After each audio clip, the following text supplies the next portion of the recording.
Mas Saiful, saya dijelaskan dulu niku coklat niku piye to janjan niku? Kuwi ditandur, kuwi jenenge kebon apa ladang apa sawah apa piye aku jelaske sithik. Nggih, ngapunten, kebetulan sekali istilahipun kita punya sedikit usaha nggih di bidang coklat. Niku khusus untuk perdagangan biji coklat yang tadinya biji coklat kita mulai dari Lampung, kemudian kita masuk ke wilayah Makassar, kemudian sekarang insya Allah kita sudah masuk ke wilayah Jogja, yang mana coklat niku tadi anu Cak Non biasanipun kita kirim wonten pabrik-pabrik, wonten contoh nggih setunggalipun pabrik kados Mayora, kados Ceres, kados jadi menawi bapak-bapak ibu-ibu nika kadang tumbas Silver Queen lah nika contohipun coklatipun saking kita kan. Terus nopo Astor dan lain sebagainya, dan sebagian ada yang coklat kita dikirim ke Singapura, ke Malaysia, dan juga ada yang nanti insya Allah ke Mesir gitu Ustadz ya, ke Mesir, ke Dubai. Memang kita untuk coklat dan kopi kita spesialis di masalah bidang komoditi.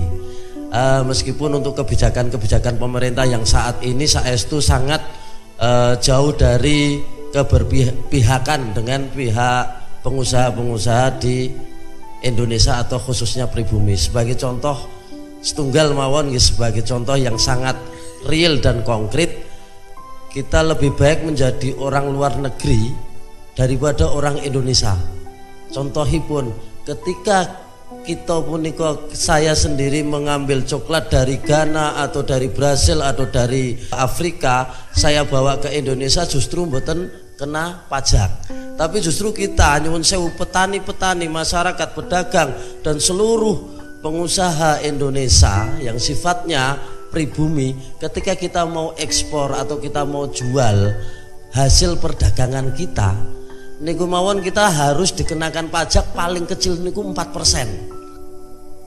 Saniki nyuwun sewu menawi sadian wonten pasar niku pados untung 10% niku gampil napa susah Pak, susah loh. Tapi ketika kita sampun masuk ke dunia perdagangan nasional, kita harus dibebankan pajak. Untuk nasional niku regional itu 4%, untuk nasional itu 9%. Artinya niku kebijakan yang berpihak ke rakyat napa mboten. Nah kula mboten ngertos, kula mengki tak sewanten ngene Cak Non pripun saene niku to Cak. Itu yang pokok. Jadi dengan berbagai permasalahan-permasalahan kebijakan pemerintah memang nyuwun sewu secara tidak langsung sebenarnya kita sangat langsung mengena kepada diri kita masing-masing. Sebagai contoh kebijakan mengenai perpajakan, kebijakan mengenai perdagangan, kebijakan mengenai pendidikan dan lain sebagainya, semakin jauh semakin lama justru semakin tidak jelas. Yang akhirnya justru nyuwun sewu kita sebagai masyarakat kecil, sebagai pedagang, sebagai petani untuk menjadi maju itu kadosipun nek ten Indonesia napa ten Jogja niku kadosnya susah. Kita mau jadi pengusaha nasional, pengusaha internasional niku wis pun mboten enten harapan dan tidak ada impian. Karena apa? Karena kebijakan yang memang sudah dibatasi oleh pemerintah itu sendiri kepada seluruh, bukan hanya 1-2 orang perusahaan, tapi hampir secara menyeluruh semua perusahaan yang ada di Indonesia khususnya petani. Nyuwun sewu, kalau rumiyin 10 tahun yang lalu mungkin nek pados pupuk niku kan gampil nggih. Sakniki nyuwun sewu lebih mudah sekarang napa kalau rumiyin Pak? Niku sing salah sinten niku nggih? Nggih tanglet kali Cak Non langkung jelasipun. Pokoknya nopo-nopo tanglet kali Cak Non mawon niki sohibul ijabah. Nah Ustaz. Ya insya Allah seperti itu sebagai gambaran kecilnya saja, yang mana dan tujuan dengan adanya perusahaan kami di sini insya Allah kita tidak ada lagi yang namanya monopoli dalam sistem perdagangan. Dalam bidang komoditi yang namanya pedagang di Indonesia, contohipun coklat, cengkeh, kopi niku se-Indonesia hanya ada 5 orang perusahaan. Setunggal perusahaan contoh nggih Olam itu punyanya orang India, kemudian Kargil punyanya orang Brasil, kemudian Mayora punyanya orang Cina, BT Cocoa punyanya orang Cina, terus napa niku Mas, ADM punyanya orang Singapura. Ten Singapura niku mboten nonton wit coklat, Pak. Ten Singapura mboten nonton wit kopi, ten Singapura mboten nonton wit kambil, mboten nonton wit cengkeh, mboten nonton wit pari. Tapi yang mengatur seluruh harga, seluruh sistem, seluruh teknis perdagangan dunia itu Singapura. Niku sakjane pripun dewan itu yang menjadi permasalahan pokok mengenai sistem perekonomian yang katanya pemerintah disebut perekonomian kerakyatan, itu titiknya di mana kita belum tahu di situ. Nah, dari situlah kemudian waktu kita mau ke Singapura, waktu itu kalau aku panggil kali Cakno, alhamdulillah satu pesawat. Kemudian kita banyak berbincang-bincang mengenai seluruh prinsip kehidupan teknis kebijakan pemerintah. Nggih insyaallah saestu Cak Nun mugi-mugi wonten ing dalu punika saged kepanggih solusi khususipun wabil khusus dumateng seluruh petani-petani, boten namung kemawon petani coklat, petani kopi, tapi seluruh petani kopi, kedelai, padi dan lain sebagainya. Dele niku nek ten Gunung Kidul ajeng pados 10 ton atau 100 ton satu hari itu saged. Tapi kenapa pemerintah harus mengimpor dele? Yang akhirnya pedagang dele padi di Indonesia malah justru hancur. Uyah niku ten pati kathah napa mboten? Kathah. Tapi kenapa harus kita impor? Karena apa? Mentalnya nyuwun sewu, bukan pemerintah. Mentalnya oknum-oknum lebih bukan ke mental pemerintah tapi ke mental broker. Nggih Pak nggih. Nek tumbas ten luar negeri mengke angsal fi, nek tumbas ten Indonesia mboten angsal napa-napa. Jenengan tinggal milih. Lah insyaallah seperti itu. Kemudian tujuan kita di sini yaitu untuk memangkas sistem monopoli perdagangan internasional. Nyuwun sewu, jenengan ngertos napa mboten dele niku asline kalau digedagangkan ten Singapura niku regine pinten? Lebih dari 12.000. Tapi kenapa tekan Indonesia namung 4.000? Karena napa? Keuntungan justru lebih besar di pihak Singapura. Kopi ten Singapura mboten enten wit kopi, mboten enten wit coklat, mboten enten wit pari, tapi malah justru yang mengatur seluruh sistem perdagangan justru orang luar. Itu yang menjadi kelemahan kita sebenarnya di situ. Bukan nyuwun sewu, bukan kelemahan di segi masyarakatnya, tapi justru malah di segi kebijakan pemerintahnya. Di sini kula nggih nyuwun sewu Cak Nun, kita memberikan harga ke petani, memberikan menawi kula tumbas coklat napa kopi ke petani, kita berikan harga internasional bukan harga lokal. Sakniki coklat contoh menawi ten Gunung Kidul sakniki sekitar pinten nggih? Sekitar 18.000 sampai 20.000. Padahal harga di internasional harganya 30.000. Ketika kita memberikan harga 18.000, petani nggih lama-lama kelamaan rak dadi males nggih. Coklat regane mung 18.000 gek le panen setahun naming kaping kalih. Itu tidak bisa menghidupi. Akhirnya kados contoh ten Merapi, kopine kathah banyak sekali tapi tidak bisa menghidupi taraf hidupnya. Akhirnya mending ngeduk pasire daripada ngopeni kopine. Nggih napa mboten Bu? Jadi malah justru eksploitasi gitu.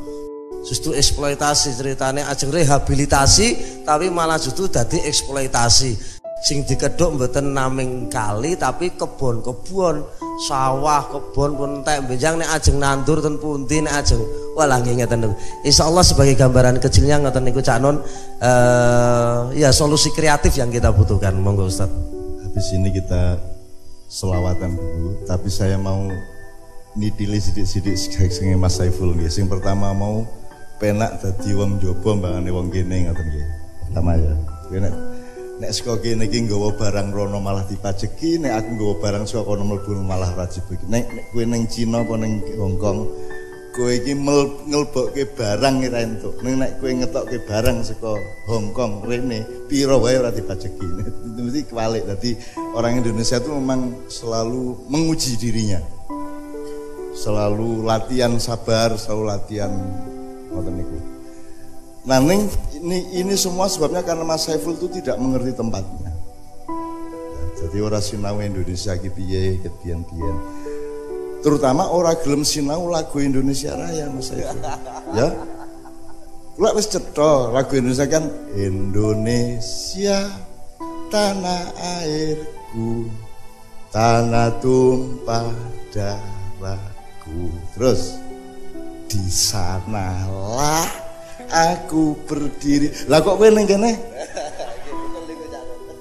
Wong jelas nasihatnya W.R. Supratman, di sanalah aku berdiri. Sana itu Singapura, gitu, Hong Kong. Lah kok kowe ning Cangkringan?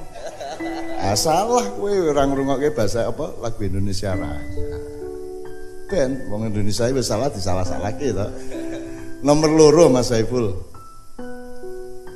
Jadi pemerintah jenengan niku nulungi rakyate apa ngerepoti rakyate? Jare Satrio Pininge. Jare pendekar dari Gunung Lawu. Ya toh? Lu kak wis dipilih bareng-bareng toh? Nah saiki gelo dhewe. Jadi saya minta maaf dalam posisi ini. Saya minta maaf kula mboten saged nyawangi Mas Saiful, kula mboten saged nyawangi sedaya panjenengan bab negara, bab pemerintah kula mboten saged napa-napa. Sebab kula niki mboten duwe posisi napa-napa, ora duwe kuasa apa-apa, ya ora duwe kemampuan apa-apa. Dadi aku isane njaluk ngapura. Tur arep piye aku kan nulung piye aku? Kan piye kula? Tur ya ora Indonesia ya ora njaluk tolong aku masa tak tolong. Nek dijaluki tolong wajib nulungi. Nek ora dijaluki tolong masa aku njur usil-usil nulung wong meneng-meneng kok. Lah ora to. Aku lho biyen zaman Pak Harto kula usil. Meneng-meneng tak dokke Pak Harto. Tak omongi, tak petingkerangi, tak jak guyon kena kok kelobot gudang garam 2 jam setengah gelem mudhun. Ning bar kuwi jebul Pak Harto mudhun malah negara ini dienggo ya-yaan kaya ngene iki. Aku saiki kapok moh aku. Moh aku. Nek ora dimandati resmi aku mau ngurusi. Ngono dadi nyun ngapunten nggih. Silahkan menderita sepanjang masa. Modaro kowe saiki.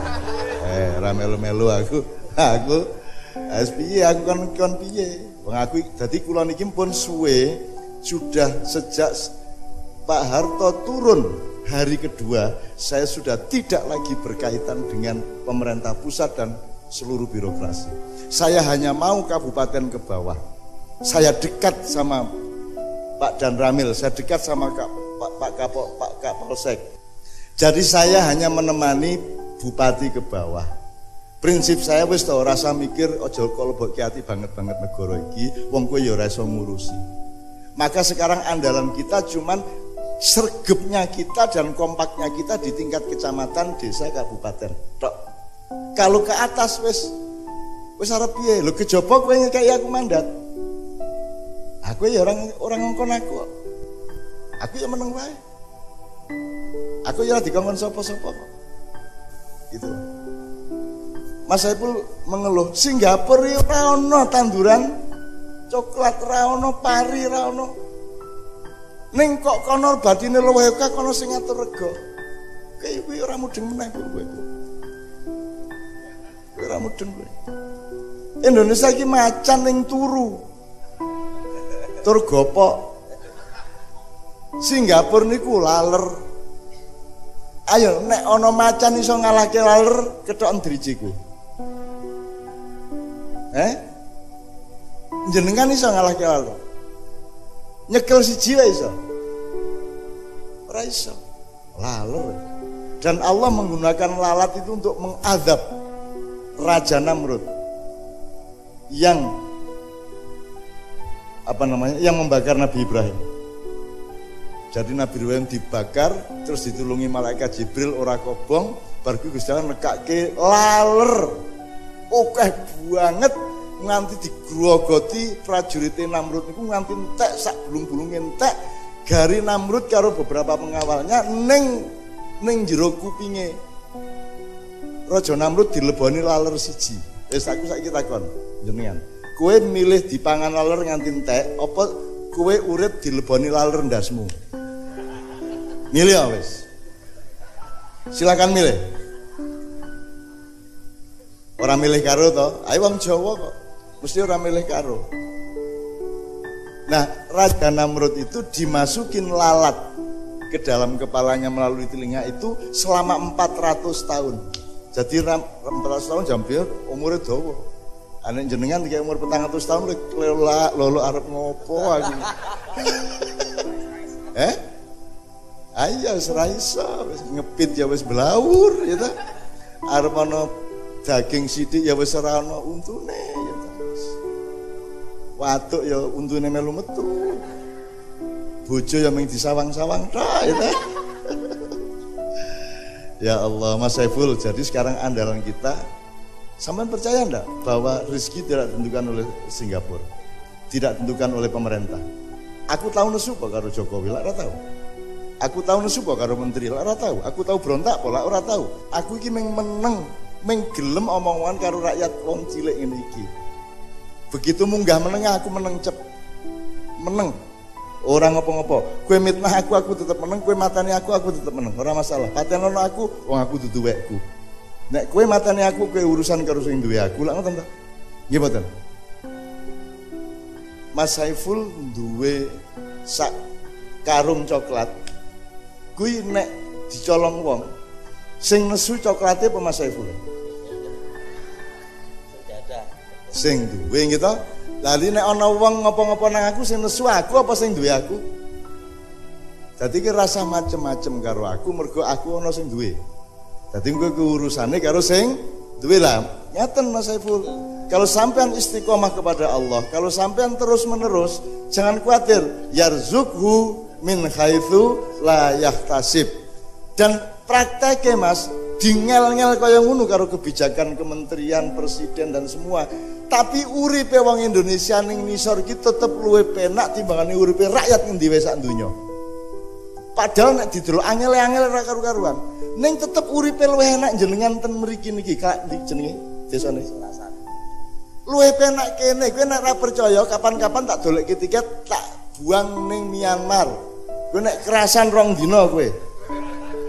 Aku wis mlebu desa-desa Filipin, Mindanao, Sorsogon, Marifels. Aku wis tau urip ning desa kono angon wedhus ning Filipina aku tau. Angon kebo.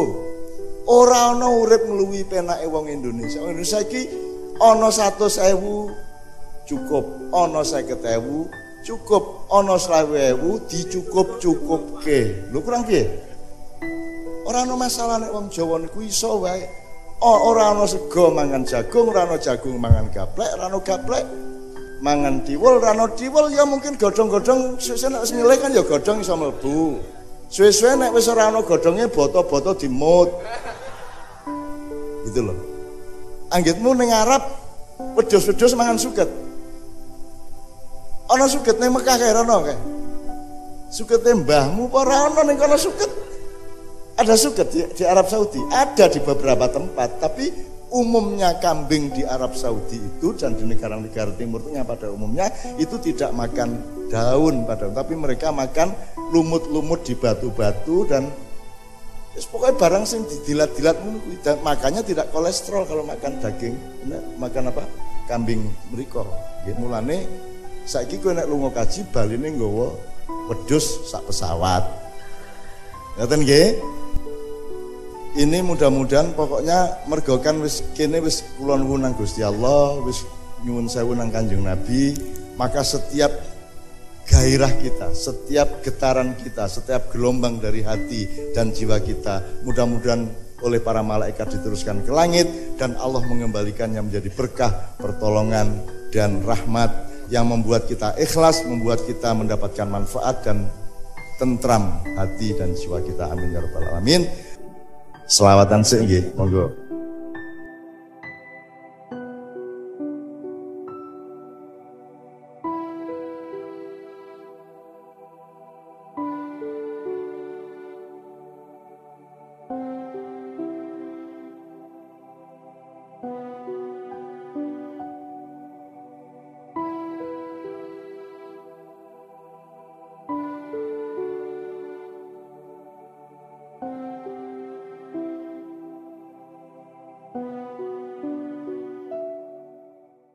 Assalamualaikum, selamat datang di Bawah 5 ya. Berikut ini adalah video sinau bareng tahun 2016. Dan garis besar dari video ini adalah respon Mbah Nun terhadap keluh kesah Mas Syaiful selaku pengusaha asli pribumi. Dan sebatas yang dapat kami tangkap, kurang lebih berikut ini respon jawaban yang Mbah Nun tawarkan. Poin pertama, Mas Syaiful bercerita yang intinya adalah beliau adalah pengusaha biji coklat yang mensuplai coklat di dalam maupun di luar negeri. Jadi, pertama, beliau adalah pengusaha biji coklat yang mensuplai coklat di dalam maupun di luar negeri. Beliau yang mensuplai biji coklat ke pabrik-pabrik seperti Mayora, Sora, Ceres, dan seterusnya. Jadi ketika kita membeli Silver Queen, Astor, dan sebagainya, maka coklatnya itu dari Mas Syaiful. Intinya, Mas Syaiful yang mensuplai biji coklat atau bahan coklat kepada pabrik-pabrik coklat. Kedua, Mas Syaiful berkeluh kesah begini.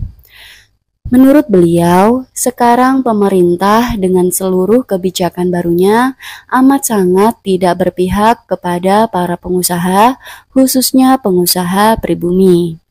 Ketiga, Mas Syaiful memberi istilah begini. Lebih enak menjadi orang luar negeri daripada menjadi pribumi. Beliau mencontohkan, misalnya kalau beliau beli biji coklat dari Ghana, Brazil, dan Afrika, kemudian dibawa ke Indonesia justru tidak kena pajak. Tapi sebaliknya, jika petani, pedagang, pengusaha Indonesia, khususnya pribumi, kalau kita mau ekspor atau jual hasil perdagangan kita ke luar negeri, maka justru dipersulit dan dipajaki mahal. Berbeda halnya dengan negara lain, pemerintahnya benar-benar berpihak kepada rakyatnya. Karena kalau mereka mau jual keluar negara mereka, justru dipermudah, difasilitasi, dilindungi, dan bebas pajak. Namun ketika ingin membeli dari luar negara mereka, justru dipersulit dan dipajaki besar.